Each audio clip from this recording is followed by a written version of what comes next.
하나님께서는 우리에게 계시를 하시죠. 자신을 계시하십니다. 그러면서 하나님의 말씀의 뜻을 우리가 알고 그 말씀대로 살기를 원하고 하나님께서 우리를 인도하신다는 사실입니다.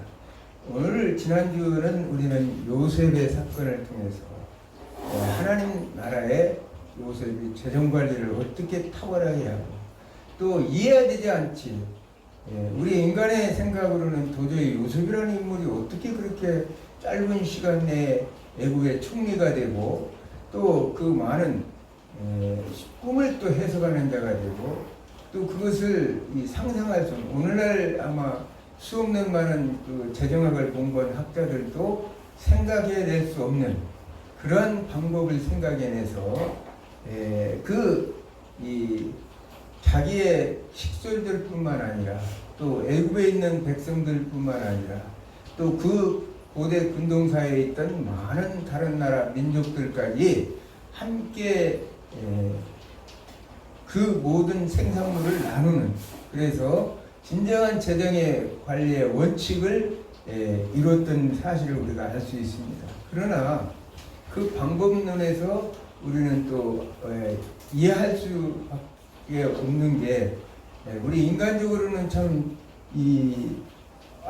그러면 이 애굽에 왔던 힉소스 민족은 이방 민족인데 그 사람들이 야곱의 가족이 한 주전 1600년경에 이렇게 내려왔고 또 힉소스 민족이 1680년에 그곳에 애굽에 왔다고 생각한다면 그 실질적으로 그 많은 사람들의 입장에서 보면 오랑캐와 똑같은, 그 힉소스라는 뜻은 오랑캐라는 뜻인데 이 이방 민족이 와가지고 그 사람들을 지배할 때 거기에다가 재정 정책이라는 게 이제 오늘날 재정 정책으로 한다면 그 백성들이 굶주리면 국가에서 이 곡식을 풀어서 주는 것이 정상인데 이번에는 아주 모든 전답을 다 사버리고 거기다가 또 이제 그들이 이제 스스로 자발적으로 얘기했지만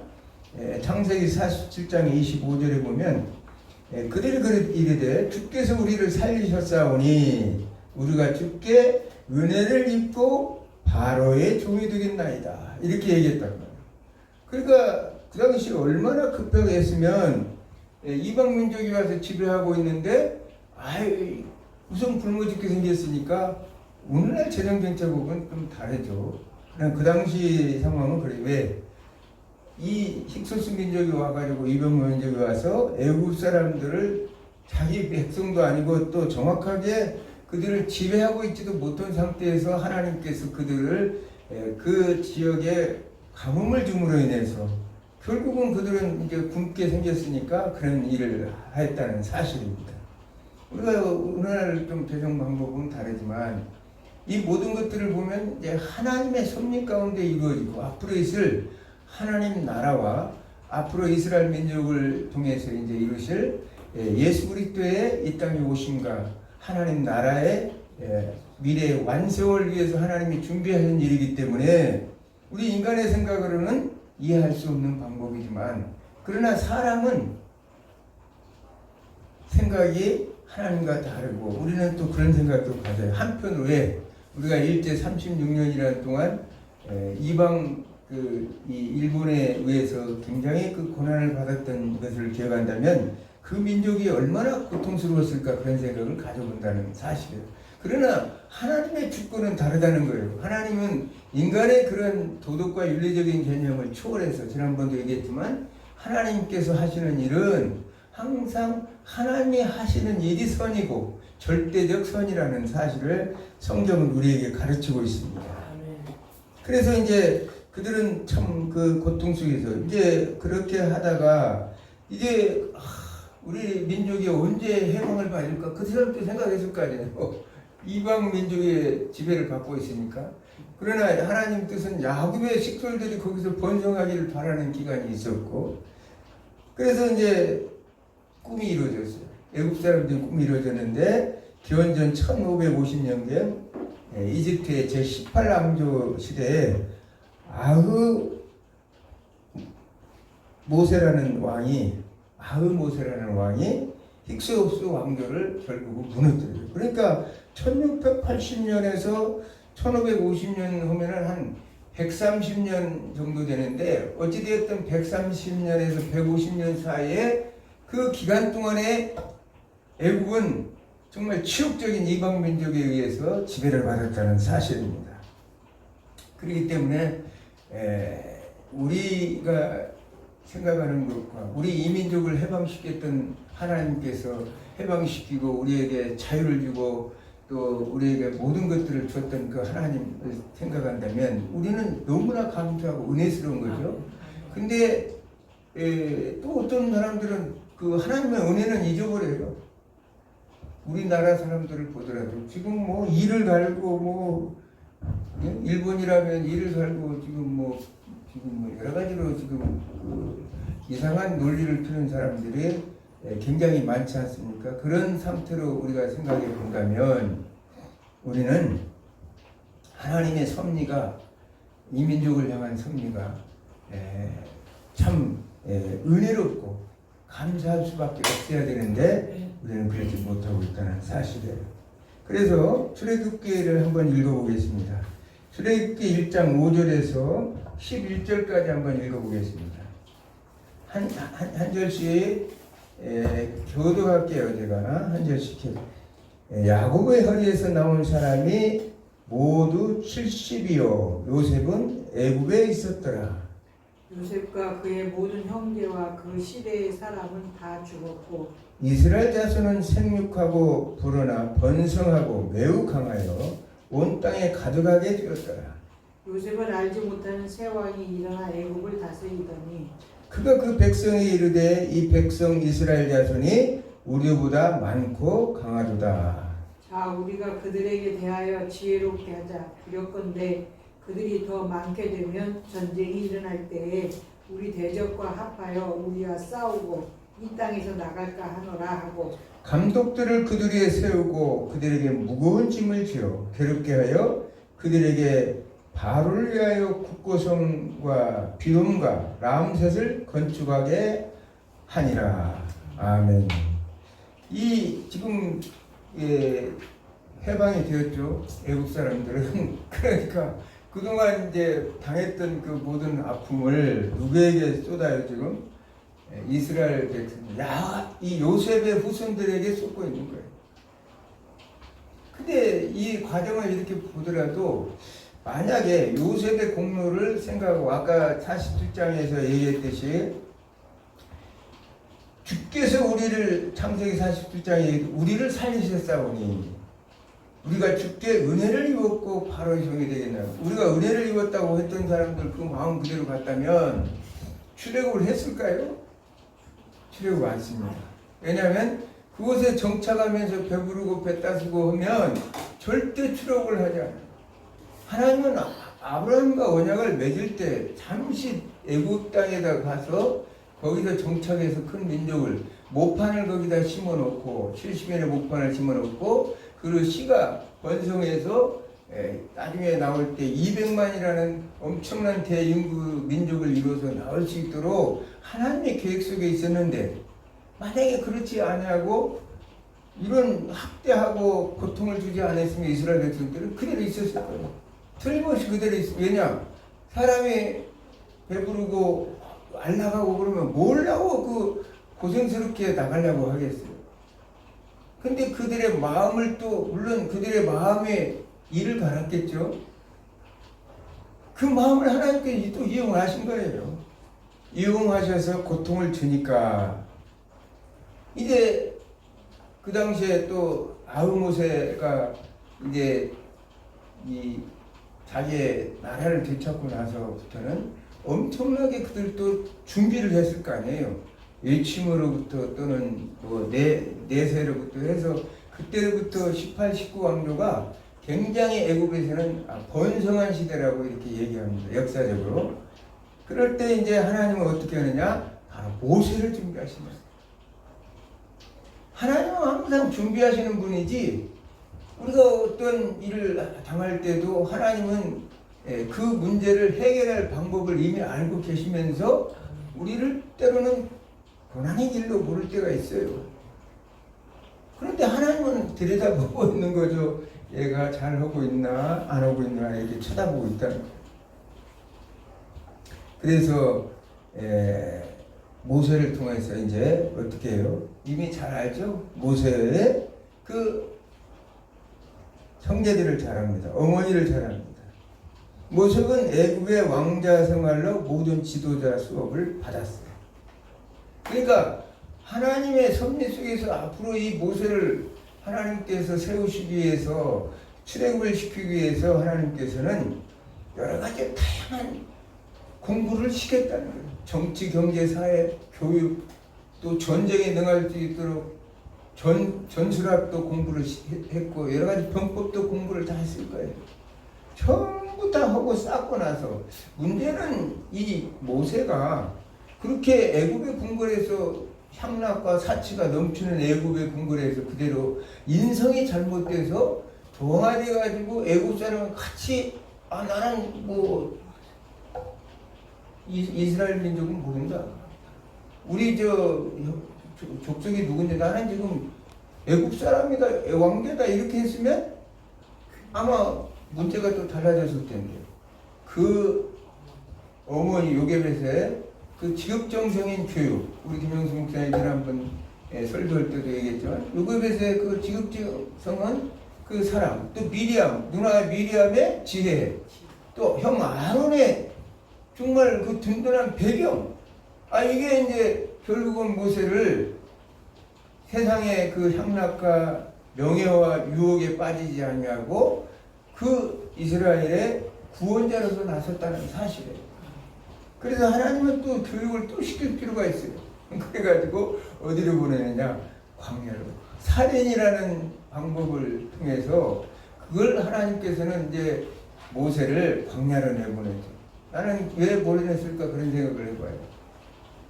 왜냐하면 아직 물론 아모리 족속의 때가 아직 왜 이 출애굽을 하려면 국제 정세도 이제 살펴야 되니까 하나님은 국제 정세도 살펴야 되니까 그래서 이제 모세를 통해서 이제 그곳에서 광야 생활 40년을 하게 되고 가정도 이루고 광야 생활 40년을 헛된 것이 아니에요. 왜 그러냐? 모세 자신이 그 호화로운 생활 속에서 가장 밑바닥 생활을 하는데 그 밑바닥 생활하면서 자기 자신을 수없이 또 돌아보고 돌아왔을 거예요. 그러면서 그 하나님께서 일하시는 역사하시는 것들도 생각했을 것이고 그러면서 자기는 그 과정 속에서 배웠고 또 광야 생활이 무언가를 터득 했을 거예요. 왜 그러냐? 앞으로 40년 동안 또 광야 생활을 해야 되잖아요. 지도자가 광야 생활에 대해서 아무것도 모른다면 지도자 역할을 할 수가 없죠. 그러니까 하나님은 참 지혜로우신 분이에요. 미리 가서 또 40년 광야 생활을 다 해서 거의 훈련받고 연단받은 이후에 때가 참에 하나님께서 모세를 이제 인도해서 이제 출애굽의 역사를 이루게 된 거죠. 근데 이제 하나님께서 강팍하게 만들어야 되겠죠. 이스라엘 백성들을. 출애굽기 3장 23절을 보니까 여러 해 후에 애굽 왕은 죽었고 이스라엘 자손은 고된 노동으로 말미암아 탄식하며 부르짖으니 그 고된 노동으로 말미암아 부르짖은 소리가 하나님께 상달된지라. 하나님이 그 고통의 소리를 들으시고 하나님이 아브라함과 이삭과 야곱에게 세운 그의 언약을 기억하사 하나님이 이스라엘 자손을 돌아보셨고 하나님이 그들을 기억하셨더라.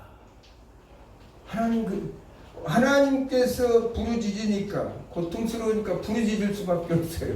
왜냐 자기들은 도대체 우리 아브라함, 이삭, 야곱의 하나님이 누군지도 모르는데 그래도 하면 믿자야 본전이라고 그냥 부르짖는 거예요. 지금 이 사람들은 여호와 하나님에 대해서 아직 하나님 자신을 계시하지 않았기 때문에 모르지만 우리 조상들의 하나님 도대체 있다고 하는데 어쨌든 부르짖은 보자. 그리고 부르짖은 거예요. 왜냐하면 너무 고통스러우니까. 그래서 하나님께서는 이제 그 기도가 하늘에 상달되었다. 우리가 너무나 잘 알듯이 우리가 계시록 8장 3절에서 이제 5절도 보면 우리의 기도를 통해서 하늘에 상달되고 하늘에서 하늘의 그 향로에서 불을 꺼내다가 던짐에 번개와 우레와 찬송 이 지진이 일어났더라 이렇게 나오죠. 그런 것처럼 지금 하나님께서는 항상 지난번 요한계시록 갈 때도 얘기했지만 하나님의 역사는 성도들의 기도를 통해 이루어진다는 거예요. 하나님은 이미 자기는 다 계획을 세워놨어요. 근데 하나님께 부르짖을 때까지도 기다리셔. 왜냐? 그렇지 않으면 하나님의 은혜를 모르기 때문에. 하나님께서는 항상 우리가 부르짖기를 바라는 것입니다. 그래서 에레미야 29장 10절에도 보면 나 여호와가 이같이 말하노라 바벨론에서 70년이 차면 내가 너희를 권고하고 나의 선한 말을 너희에게 실행하여 너희를 이곳으로 돌아오게 하리라. 하나님의 말씀은 선한 말이라고 이렇게 얘기해요. 하나님 자신이 이렇게 얘기하는 거죠. 여호와가 말하노라 너희를 향한 나의 생각은 내가 아니 재앙이 아니라 곧 평안이요 너희 장래에 소망을 주려는 것이니라. 하나님의 생각은 항상 우리에게 평안을 주고 소망을 주는 생각이라는 거예요. 하나님 우리를 괴롭히기 위해서 그렇게 하시는 적은 없다는 사실이에요. 그러면서 12절에 보니까 너희는 내게 부르짖으라. 와서 내게 기도하면 내가 너희를 들을 것이요 너희가 전심으로 나를 찾고 찾으면 나를 만나리라. 그러니까 우리는 어떻게 되냐? 하나님은 역사 속에서 하나님이 당연하게 하나님의 선한 생각으로 우리를 평안으로 복된 길로 인도하실 것은 다 알고 있지만 그러나 하나님께서 말씀하시기를 너희가 부르짖어야 된다는 거예요. 너희 기도를 통해서 내가 응답한다는 거예요. 요한계시록 6장 10절에 그 제단 앞에 부르짖었던 그 기도가 계시록 8장 3절에서 5절에 가서 그 응답에서 그것이 떨어지듯이 우리의 기도를 통해서 하나님께서는 이 세상의 역사를 이루어나간다는 사실. 그러니까 우리 성도들의 큰 특권은 하나님 앞에 기도하는 특권과 하나님을 찬양하는 특권을 주어졌다는 사실입니다. 그게 이제 하나님 앞에 우리는 너무나 감사한 일이죠. 이후 애굽에서 이제 430년 종살이했던 이스라엘 하나님이 모세를 통해서 출애굽을 시켜요. 출애굽기 12장 41절에 보니까 430년 만에 끝나는 그날이에요.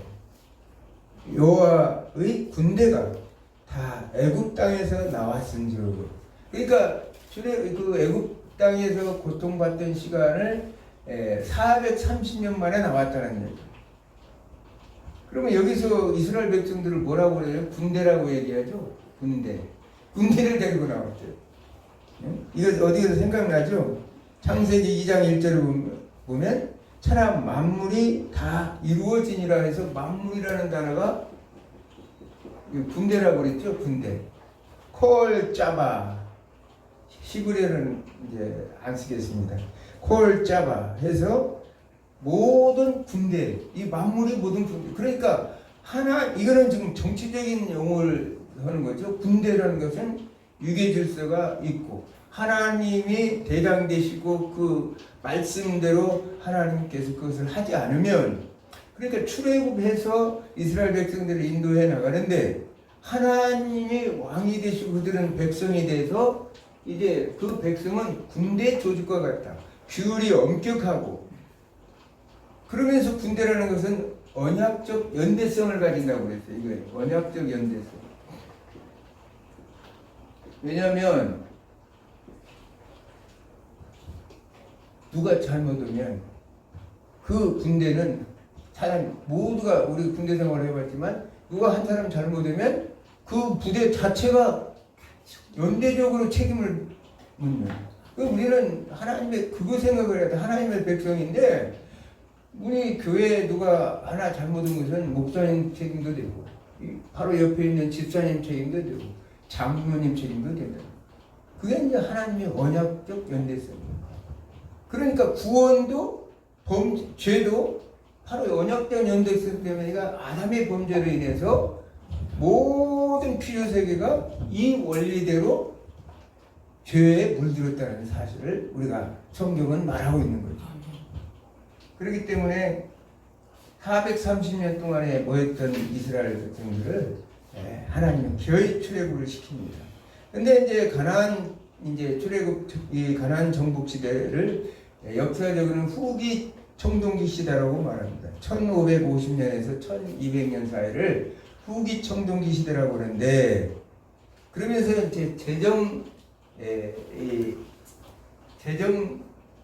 일치 사회라고 그러죠. 재정 일치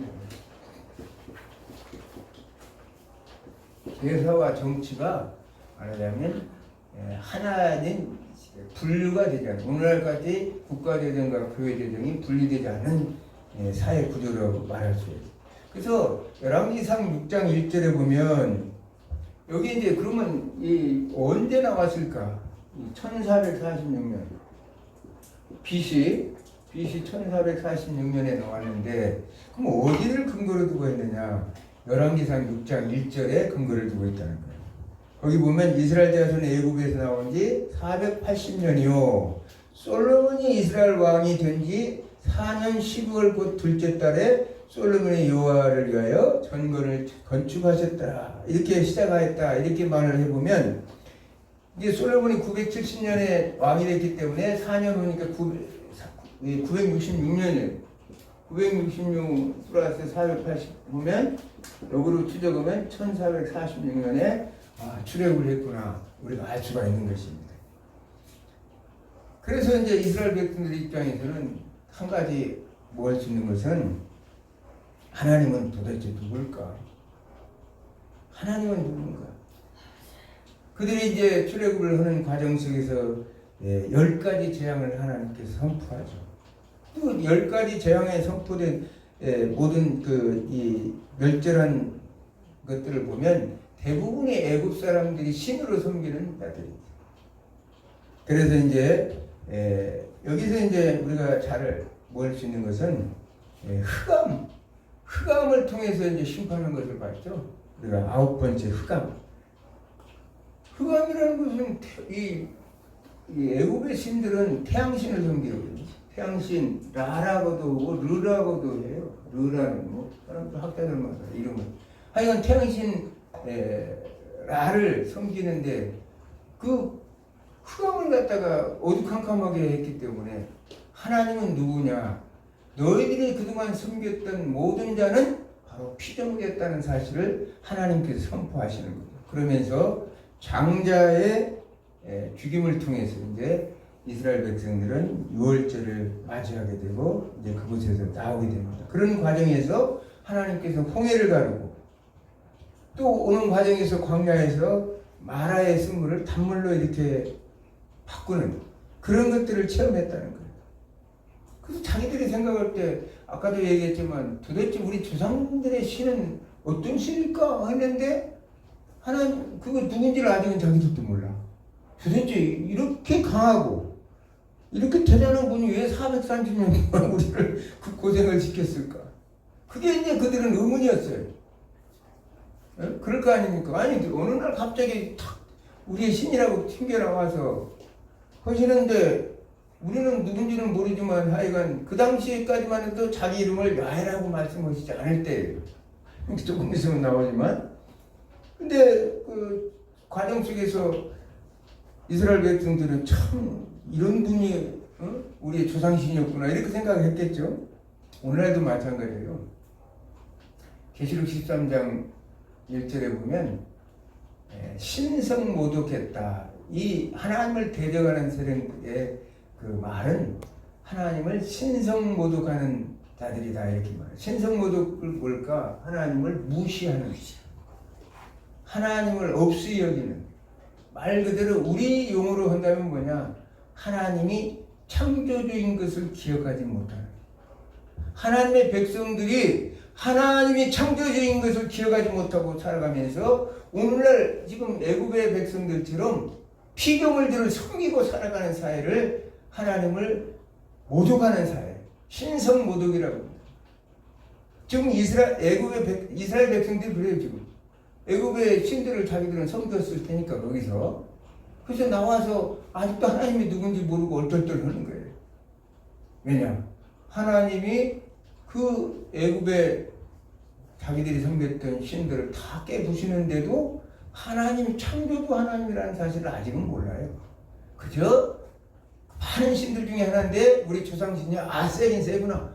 이 정도로 이제 아는 거죠. 이제 오늘날 우리 교회는 다녀도 진짜 참 하나님의 누군지를 잘 모르죠. 그게 이제 문제라요. 그러니까 우리가 출애굽기 3장 14절에 보니까 나는 스스로 있는 자이다. 이 말은 말하자면 애굽의 모든 신들은 피조물이라는 얘기예요. 왜냐하면 스스로 있는 자는 어디에서 자기가 어떻게 만들어졌지 않았다는 얘기 아닙니까? 그렇기 때문에 하나님 스스로 자존하시는 분이기 때문에 너희가 그동안 믿었던 이 신들은 신이라고 생각했던 건 다 피조물이라는 얘기예요. 그러면서 출애굽기 6장 2절에 보니까 나는 모세에게 말씀하이르되 나는 여호와니라, 야훼, 이렇게 얘기하죠. 야훼, 나의 이름을 여호와라는 그들에게 알리지 아니하였고, 3절에 이렇게 말합니다. 나는 아브라함과 이삭과 야곱에게 전능의 하나님으로 나타났으니 나의 이름을 여호와에게는 알리지 않았다, 이렇게 말씀합니다. 여호와, 야훼, to be, to live, to become, 이렇게 얘기를 했어요. 제가 옛날에 강의할 때 to be, to live, to become.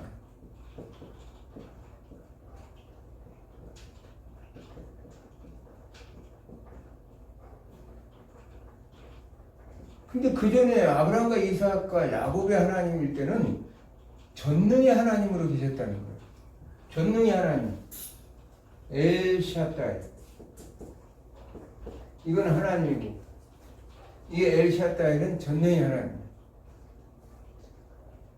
이 전능의 하나님이라는 말은 이 너희 조상들을 하나님께서 선택하셔서 택하시고 그들을 보호하시고 그들을 지금까지 하나님께서 인도하셔서 생육하고 번성할 수 있도록 그렇게 돌보신 하나님이었다는 사실이에요.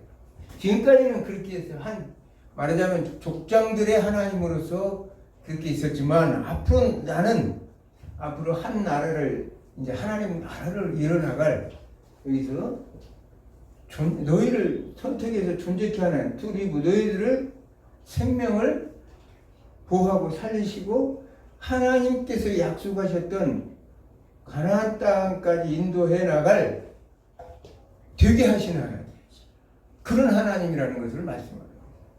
앞으로 있을 이제 모든 것들을 하나님께서 하나님의 뜻 안에서 너희들을 온전하게 다 인도하실 하나님이라고 말하고 있습니다. 그래서 나는 나의 언약을 기억하였노라, 이렇게 말하죠. 하나님께서, 하나님은 언약의 하나님이죠. 성경을 언약사로도 쭉 이어나가는 분도 있고, 또 구속사로 이어가는 분도 있고, 저같이 이제 하나님 나라라는 이 타이틀을 가지고 성경을 해석하는 사람들도 있고, 여러 가지의 성경은, 그러나 이제 그 성경이 가르치고 있는 모든 것들은 너무나 광범위한 것이기 때문에 그 모든 것은 하나로 유기적인 통일성을 가지고 있는 거죠. 해석의 방법론에 따라 저같이 하나님 나라의 제정학이라는 틀 안에서 이렇게 쭉 설명해 나가는 사람도 있고, 그 하나님은 이 언약을 통해서 하나님께 역사 속에서 아브라함부터 시작해서 아담으로부터 시작해서 아브라함, 노아 쭉 이렇게 해 나오는 걸 봅니다.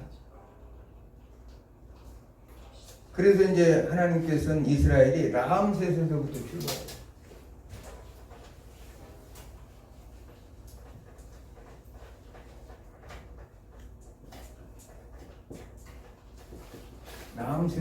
출발해서 어디를 이르냐? 신광야에 이르러. 신광야. 뭐 이건 지금 구약 신학하는 게 아니기 때문에 그냥 간단간단히만 넘어가겠습니다. 신광야에 이르러서 이제 왜 그러냐면 양식이 떨어져 버렸어요. 한 달 동안 애굽에서 막 그냥 바리바리 사가지고 할 때 이제 다 만들어 왔던 거 한 달 되니까 다 떨어져 버린 거예요. 그러니까 이제 하나님께서 그때 와서 만나와 메추라기를 통해서 먹이시죠. 아까 얘기했잖아요. to live, to be, to live 하나님이라.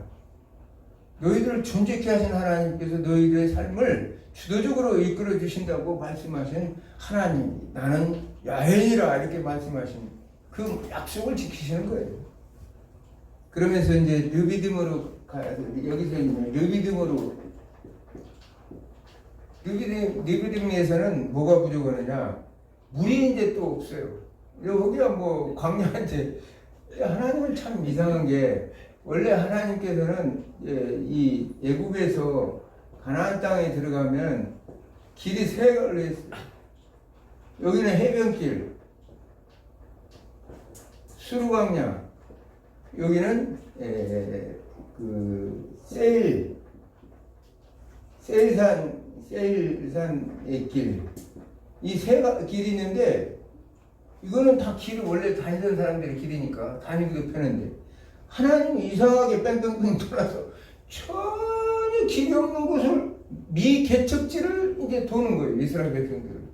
그러니까 아니 가다가 뭐 물 한 모금이라도 얻어먹으려도 없죠. 그러다 보니까 호렙산 반석을 쳐서 물을 주시는 거죠.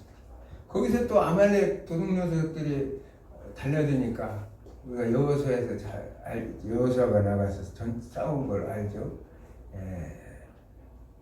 모세의 팔을 들었던 아론과 훌이 모세의 팔을 들었고 여호수아가 대장으로 나가서 싸웠던 아말렉 전투. 거기서 아말렉 전투의 승려는 뭐냐? 뭐 이스라엘은 싸움 못해요. 당연하죠. 먼저 전쟁 연습을 해본 적도 없고 아말렉은 도둑개들인데. 근데 하나님께서 모세와 아론, 훌이 모세의 손을 올리면 이기고 내리면 저기다. 그건 뭐냐? 영적 싸움을 하고 있었다는 사실을 우리가 알 수가 있습니다. 그러면서 여기서 이제 하나님께서는 이 모세가 그 많은 사람들을 다 관리할 수가 없기 때문에 모세 장인 이드로가 이제 찾아와서 자네 지금 혼자 이걸 다 어떻게 다 관리하느냐. 그래서 10부장, 100부장, 1000부장을 만들어 가지고 사법제도를 개편하겠습니다. 그러니까 나라를 이제 하나하나 나라라는 어떤 그 구성 요소를 이제 갖춰 나가는 거죠. 그래서 이 하나의 민족의 조직을 이제 만들어 간다는 사실을 알 수 있습니다. 그래서 결국은 시내산에 2달 만에 시내산에 도착을 하게 됩니다. 이 르비딤에서 시내산까지 오는 한 달에서 2달 만에 여기서 1년 5일 동안 머물면서 그들은 하나님은 누구시고 이스라엘 민족이 누구인가를 가르치는 기간을 삼습니다. 시내산에서 여기서 이렇게 그 고생해서 와가지고 시내산에서 와서 11개월 5일 동안 머물게 돼요. 11개월 5일 동안 머물면서 하나님의 시내산에서 이스라엘 백성들과 언약을 맺으시고 이스라엘 자신의 나라 백성으로 선포하신다. 이제 하나님 나라를 갖춰 나가는 거예요. 미미했던 아브라함 그 갈대아 우르에서 불러내서 그 씨가 하나님께서 약속하신 대로 하늘의 별처럼 바닷가의 모래처럼 만들어서 그 애굽 땅에 가서 번성시켜서 또 홍해를 가르고 수없는 과정을 거쳐서 시내산에 도착해서 아무도 모르는데 어떻게 해요? 이스라엘 백성들이. 이게 하나씩 가르치는 거예요. 그래서 이제 결국은 이들이 이제 언약을 맺는데 출애굽기 19장 5절과 6절 잘 알죠? 우리가 너무나 잘 알죠? 19장 5절과 6절. 이제 출애굽기에 이제 시내산에 이제 도착을 한 거예요. 도착해서 이제 언약을 맺어서 5절 보면 내가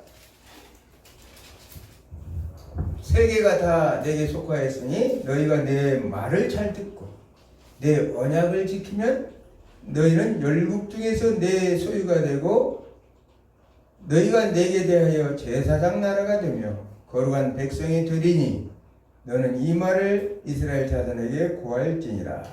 아멘. 세계가 하나님 거예요. 우리가 생각할 때는 그 당시에는 이스라엘 하나님 같잖아요. 아브라함은 하나님 같고 야곱 이삭이 하나님 같고 근데 하나님은 그게 아니었어요. 왜냐하면 족장 시대 욥이라는 인물을 생각해봐도 하나님은 세계 하나님이었던 거예요. 비록 하나님의 눈은 아브라함에게 초점을 맞췄고 그 후손들 왜냐하면 오실 메시아를 바라보고 있기 때문에 거기에 초점을 맞춰준 것이지 온 세계는 오늘날도 마찬가지예요. 내가 제 생각하는 이유가 교회 안에만 하나님 나라가 있는 것이 아니라고 국가 안에서도 온 세계 안에서 하나님이 존재하시고 하나님이 통치하시기 때문에 세계가 다 하나님 나라 일이고 하나님의 뜻을 이루는 것이 백성들의 우리 인간들의 삶이라고 얘기했듯이 여기도 마찬가지예요. 그리고 언약을 맺죠. 언약을 맺어서 내 소유 세불라라고 그랬죠. 내 소유 세불라. 여러 번 설명했습니다. 이것은 어떻게 되느냐? 결국은 이제 이스라엘을 하나님의 아내로 삼고 나중에 후대에 얘기하면 그 다음에 이스라엘을 양자 아들 후사로 생각해요.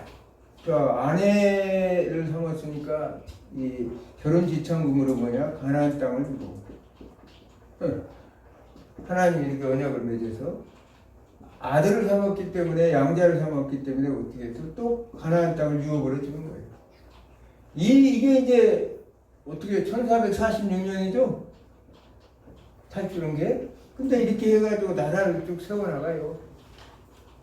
그래서 주전 586년에 이제 다 잃어버려요.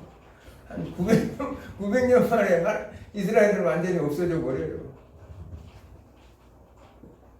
근데 이게 참 하나님의 참 기가 막힌 게 1948년 5월달 이스라엘은 또 독립을 해요.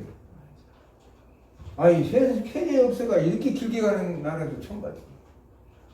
하나님이 약속하셨기 때문에 그래요. 언약하셨기 때문에 내가 너희들을 끝까지 살피고 보호하시겠다. 아직도 유대인들 중에 일부는 예수 그리스도를 아직도 믿지 못하고 저렇게 살고 있죠. 그래서 여기서 시내산에서 언약을 맺어서 언약 율법을 수여하죠. 613개 조항의 11조와 10계명과 규례를 이렇게 주어서 언약을 맺습니다. 공동체는 룰이 있어야 되고 그 공동체에는 법이 있어야 된다고 말씀하죠. 율법은 하나님의 통치 수단으로 하나님께서 사용하신다. 나라라는 것은 법이 있어야 되고 이 아담에게 하나님께서 법을 주셨죠. 이 선악을 알게 하는 나무 열매는 따먹지 말라 이렇게 말했는데 아담은 그것을 다 따먹었어요. 그래서 이 언약을 맺고 24장에 보면 이제 새로 피로 백성들과 언약을 맺어요. 그러면서 24장 7절에 보면 여호와의 모든 말씀을 우리가 준행하리이다. 그래서 이제 언약을 근데 뭐 준행해 본 적이 없어. 아예 613쪽의 그 율법장을 아담은 한 개 조항도 그걸 못 지켰는데 하겠다는 말을 큰 소리 빵 쳤는데 이게 안 됐다는 얘기예요. 그래서 이제 모세는 하나님이 또 불러서 2차 이제 시내산에 다시 등정을 하게 되죠. 이번에는 성막과 관련된 규례를 주기 위해서 합니다. 성막과 관련된 규례. 그래서 왜 성막이 필요하냐면 당연하게 하나님께서 그곳에 임재해서 이스라엘 백성들을 자신을 나타내고 통치하시기 위해서 이제 성막이 필요하고 또 거기에서 뭘 하느냐 하나님의 율법의 말씀대로 지키지 못한 사람들은 어떻게 해야 되겠어요? 다 그냥 하나님의 성질대로 다 쓸어버려야 되겠어요? 그렇지 않잖아요. 왜? 회개할 수 있는 게 하나님의 가장 인간들에게 큰 축복은 맨날 죄짓고 회개하고 죄짓고 회개하는 게 하나님의 은혜예요. 그래서 그 성막은 사실은 이제 죄 지은 사람들이 가서 회개해서 죄를 씻고 하나님과의 또 바른 관계를 맺는 장소예요. 그리고 하나님의 통치가 이루어지는 장소고. 그런데 그걸 하러 간 사이에 그 규례를 받으러 간 사이에 뭐가 생기냐? 출애굽기 32장은 금송아지 사건이 발생해요. 아직까지 얘들은 여호와 하나님이 누군지를 몰라요. 출애굽기 32장 1절에 보면 백성이 아론에게 우리를 인도할 신을 만들라. 우리를 인도할 신을 만들래요. 하나님이 지금까지 그 엄청난 일을 해서 여기까지 시내산에 옮겼는데 우리를 인도할 신을 만들라는 거예요. 그래서 귀걸이고 뭐고 또 아론도 웃겨요. 야 그러지 말고 그러면 귀걸이고 뭐고 다 가져와라. 귀걸이 어디다 쓰려고 하나님이 그 애굽에서 뺏어왔어요? 나중에 성막 지을 때 쓰려고 다 뺏어온 것을 지금 금송아지 만드는 데 쓴다고 다 거기다 가져오라고 해서 그렇게 해가지고 이제 금송아지를 만드는 사건이 나타나죠. 시간이 너무나 없기 때문에 그 일일이 다 설명할 수가 없네요. 그 모세가 이제 내려와서 보고 화가 나가지고 돌판을 깨부셔버리고 세 번째 이제 올라가서 하나님 그 성막 규례와 성막에서 지켜야 할 3대 절기 같은 것을 받고 내려오는 거예요. 근데 내려올 때 보니까 모세의 얼굴이 광채가 나는 거예요. 이스라엘 백성이 모세의 얼굴을 수건으로 가리지 않으면 볼 수 없는 놀라운 일이 발생해요. 하나님의 은혜 중에 있는 사람은, 그러니까 하나님의 은혜 중에 있는 사람은 저절로 얼굴이 광채가 나요. 우리가 많이 느끼잖아요. 우리 김문수 목사님 그 에스더 할 때 금식하고 나면 막 얼굴이 번쩍번쩍 빛나는 것처럼. 하나님 은혜 중에 있는 사람은 그늘이 없는 거죠. 모세를 봤을 때 사람들은 하나님의 얼굴을 대면한 것 같은 그런 느낌을 받았다는 사실을 우리가 알 수 있겠습니다.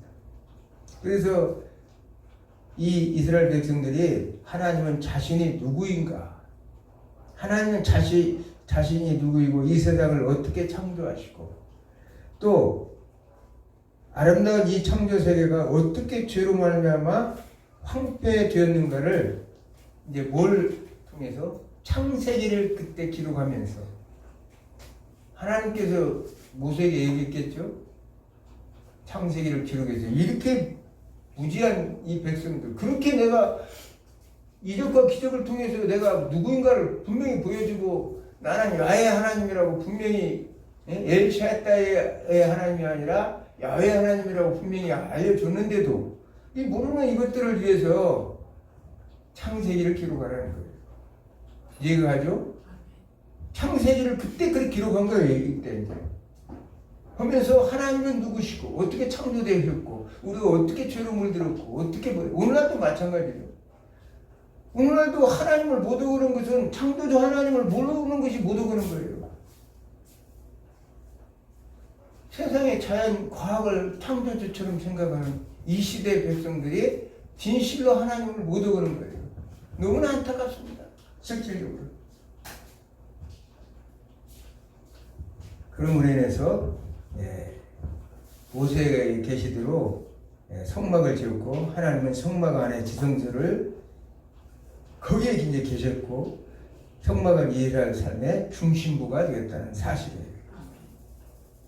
성막 건축 기간이 한 5개월 반 정도 걸렸다고 해요. 5개월 반 정도. 사실은 하나님은 우소부대하신 분인데 무슨 성막이 필요하나? 근데 그 당시에는 신들, 이제 고대 근동 사회에서 다 나라들마다 신전이 다 있었기 때문에 하나님은 그런 걸 무시하지 않았어요. 왜? 그 사람들이 안심을 하려면 아까도 뭐 모세가 산에 올라갔다고 해가지고 뭐 금송아지를 만들고 이런 판국에 성막이라도 있어야 이스라엘 백성들이 안심하고 여호와 하나님 거기 계시는구나 이렇게 생각을 하지 그럴 거 아니겠어요. 그렇기 때문에 이제 성막을 통해서 이제 이곳에 이제 제사장들이 가서 죄를 씻고 또 하나님의 말씀을 듣고 또 교육을 받고 이런 장소가 이제 성막이 된 것이죠. 물론 오늘날 예수님께서 우리에 오셔서 본 성전인 예수님이 오셔서 우리 안에 성전을 만들어 주셨으니 우리는 얼마나 복된 존재라는 사실을 우리는 너무나 감사하는 마음으로 알 수가 있는 거죠. 그래서 이제 성막을 건축하는데 몇 명이 들어가냐면 20세 이상으로 60만 3,550명이 들어갔다. 그러니까 엄청, 그러니까 우리가 이 인구조사를 하는데 1차 인구조사할 때 인원이 60만 3,550명이었어요. 그러니까 이 말은 모든 백성들이 다 달라붙어서 성막공사에 들어갔다는 얘기예요. 그러면 많은 비용과 인원이 들어갈 텐데 이 재정관리할 일꾼을 이제 뽑아야 될 거 아니에요? 지금 내가 재정학관이 오기 때문에 이 얘기를 하는 거예요. 재정관리할 일꾼을 뽑았어요. 누구냐? 아론의 아들 이다말이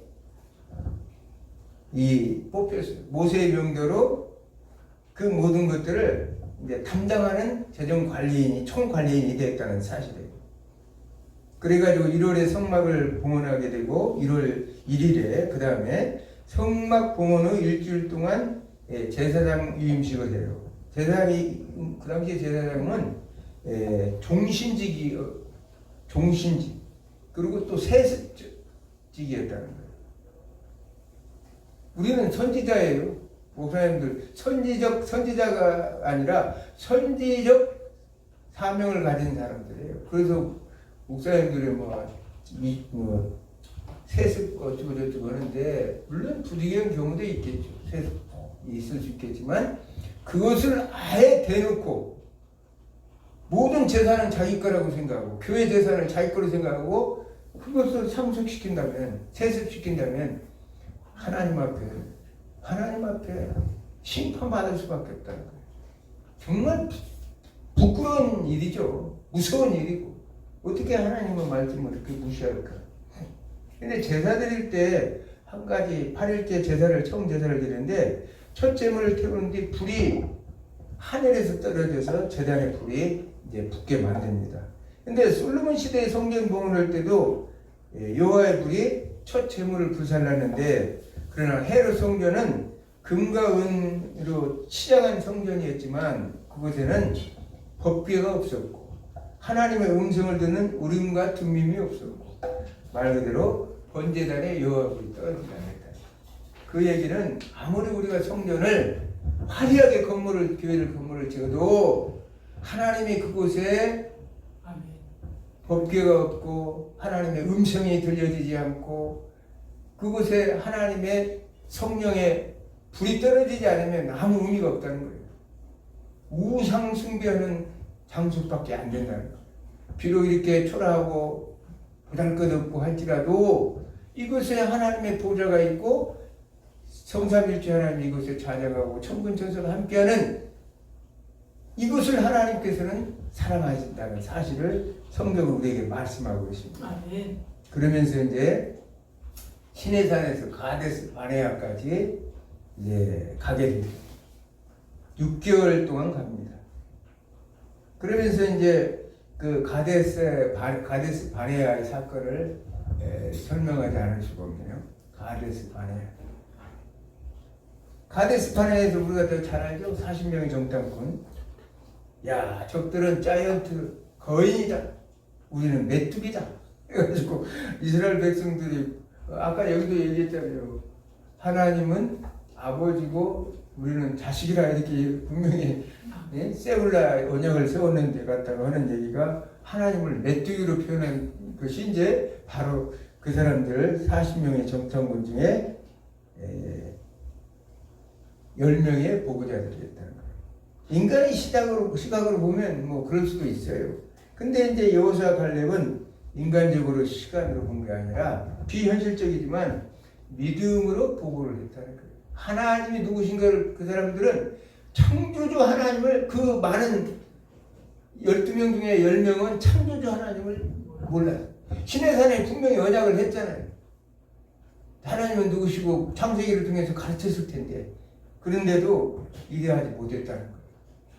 그래가지고 결국은 비현실적으로 보였던 여호수아 갈렙만이 가나안 땅에 들어가는 일을 우리가 알 수 있습니다. 이제 가데스 바네에서 모압 평지까지 이들은 1년을 하루를 1년 단위로 해가지고 37년 6개월 동안 바람 광야에서 37년 6개월 37년 6개월 동안 바람 광야에서 방황하게 됐죠. 여기서도 또 웃기는 게 여기 대한 어떤 사건의 내용이 하나도 안 나와요. 고라 일당의 반역 사건만 나와요. 그리고 도대체 이 37년 6개월 동안 뭘 했다는 거 우리가 정보를 알 수가 없어요. 뭘 먹고 살았는지 그 정보도 없어요. 우리의 삶이 그럴 수도 있다. 모세에 반역을 했던 아론에게 반역을 했던 고라 일당들 결국은 심판을 받았죠. 우리의 삶이 인생을 예수를 믿었다고 쭉 살았어. 평생을 살았는데 교회도 열심히 나갔어. 근데 뭔가 흔적이 하나도 없어. 하나님의 생명책에 기록된 내용이 하나도 없다는 거예요.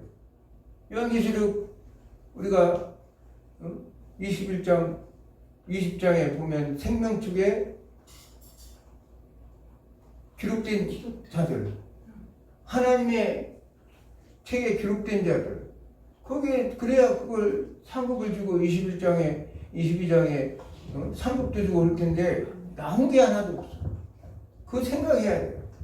아무 생각 없이 교회 시계추 마냥 왔다 오고 나 도장 찍었다고 그런 식으로 사는 것은 하나님께 원하는 거예요. 하나님의 말씀이 있으면 그 말씀에 부딪혀서 매달리고 귀를 열고 성령이 너희들에게 하는 말씀을 들을지어다 이렇게 얘기하는데도 귀를 닫아버립니다. 마치 베드로가 솔로몬의 행각에서 그렇게 또 전할 때마다 아주 귀를 닫아버렸던 그 강팍한 유대인들처럼 똑같다는 거예요. 교회는 유대인들도 하나님을 알잖아요. 근데 우리는 예수님도 알고 하나님도 아는데 성부 하나님도 아는데 알긴 아는데 도대체가 말씀을 들으려고 하잖아요. 하나님의 음성을 들으려고 하잖아요. 그래서 이제 40년째 되는 해에 1월 달에 미리암이 죽어요. 광야 40년째. 참 미리암 대단하죠.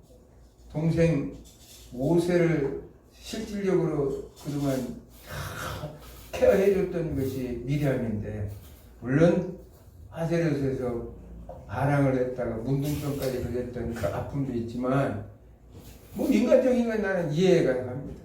왜냐하면 자기도 똑똑한 여인이었기 때문에. 그러나 하나님의 주권은 그렇지 않다는 것. 미리암은 이제 1월 달에 죽고 그 다음에 5월 달에는 123살로 아론이 죽어요.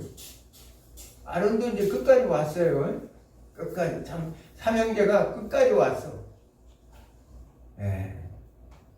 그러면서 이 과정 속에서 아모리 왕 시온과 바산 왕 옥이 이스라엘을 공격하게 돼요. 공격할 때 전혀 계획도 없었는데 요단 동편 땅을 얻게 되는 거예요. 우리가 잘 알듯이 루벤, 갓, 므낫세 반지파에게 이제 그것을 분배를 하게 됐죠. 그러면서 여기서 무슨 사건이 있냐? 민수기 25장에 바알볼 사건이 일어나죠. 아니 모압 평지에서 6개월 동안 있는 동안에 이 바알볼 사건을 통해서 그동안 말씀으로 가르치고 연단하고 훈련시키고 여러 가지 그렇게까지 했는데도 시딤에서 모압 여자들과 음행을 저질렀다는 거. 그 유혹을 못 느껴요. 내가 지난 시간에도 얘기했지만 요셉 얘기했지만 음행 문제만큼은 인간은 본능적으로 성욕을 가지고 있기 때문에 그걸 인간이 제어할 수 있는 방법은 없어요. 근데 그걸 제어할 수 있는 방법은 딱 하나 있는데 예수 믿는 사람들, 예수 안 믿는 사람이야 뭐 본인들이 뭐 어떻게 살든 뭐 우리가 알 수가 없는 거지만 예수 믿는 사람들이 그걸 결제할 수 있는 것은 성령의 충만함을 받아야. 다른 남자이기 때문에 그 경험을 많이 해요. 성령의 충만함을 받으면 이길 수 있다는 거예요. 그러면 말씀으로 무장해서 여기까지 왔는데도 또 이 짓을 저려요. 그래서 많은 사람들이 죽게 되고 발람 선지자와 이 미디안 5왕을 민수기 31장에 보면 하나님께서 걔들을 거기에 공격에 들어갈 때 다 원수들을 미디안 이스라엘 원수를 갚아라 해가지고 5왕을 다 죽여버리는 거예요.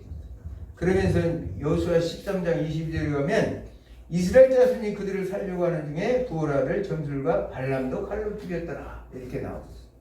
발람도 끝까지 하나님 괴롭혔던 악한 발람도 죽였다. 자 이제 오늘 이제 모세 마지막으로 가야죠.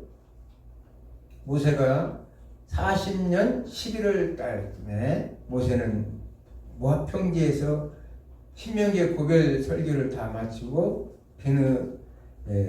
비스가산 맞은편 누보산에서 이제 죽음을 당한 거죠. 모세가 죽을 때는 눈이 성성하고 정말 그 기력이 쇠하지 않았다 이렇게 얘기하죠. 와 멀쩡한 사람이 왜 죽었을까 이런 생각을 갖게 됩니다. 멀쩡한 사람이 왜 그렇게 죽었을까. 그런데 우리가 잘 알다시피 하나님의 방법은 다르다. 하나님을 판단하는 법은 다르다는 거예요. 우리가 도덕과 윤리적인 면에서 아예 반석에서 명하여서 물을 내라고 그랬는데 반석을 2번 쳤다 해서 그까진 거 쳤다 해서 어떻게 가나안 땅 그 고생시켜서 80년 광야생활 40년 이곳 40년 80년은 그 고생했는데 가서 건너서 갈 수 있게끔 해주지. 아예 아쉬워 죽겠더라고요. 그 대목하고 모세의 마음이 어땠을까. 그런데 하나님의 법은 그거 아니었다. 하나님께서 나의 거룩을 범하였다는 거예요. 하나님께서는 내 거룩을 이스라엘 조상 중에 나타내지 아니한 까닭이라. 신명기 32장 51절을 보면 이는 너희가 신광야 가데스 무리바 물가에서 이스라엘 자손 중 내게 범죄하여 내 거룩함을 이스라엘 자손 중에 나타나지 아니한 까닭이라. 참 진짜 모세를 보면 마음이 아프죠? 안 됐죠? 그런데 오늘 하나님께서는 모세에게 내 거룩을 너희가 나타나야 했기 때문에 하나님의 법은 정말 정확하고 칼날같이 단칼에 베버리고, 우리가 하나님은 지난번도 얘기했지만 초월적인 하나님, 우리 도덕적인 윤리적인 기준에서 하나님을 판단하는, 예수 믿는 사람들보다도 다른 종교를 믿는 사람이 더 윤리적 도덕적인 사람들 많아요. 근데 하나님은 그거 아무것도 아니라 하나님의 주권을 인정하지 않으면 아무 소용이 없다는 거예요. 지난번에도 얘기했지만 사울과 다윗의 차이가 내가 하나님의 주권을 인정하고 안 한 차이라고 그래요. 도덕적으로 보면 나는 다윗이 더 나쁘다고 봐요. 그러지만 하나님 입장에서 보면 하나님의 주권을 인정하고 안 하는, 이 지금 오늘 모세가 그랬다는 거예요. 그러면 모세는 그걸로 끝나느냐, 불쌍한 인간이냐? 그건 아니었다는 거예요. 그렇죠? 왜냐하면 우리가 마태복음 17장 3절에 보면 그때 모세와 엘리야가 예수님과 더불어 말하는 것이 그들에게 보이거늘. 그 베드로가 하는 말이고, 주께서 원하시면 초막셋을 짓겠습니다 한 변화산 사건을 보면서 모세는 죽은 것이 아니었구나. 모세는 죽은 것이 아니라 엘리야와 더불어 예수님과 더불어 지금까지 살아있구나. 우리는 이 땅이 것이 끝으로 생각하지만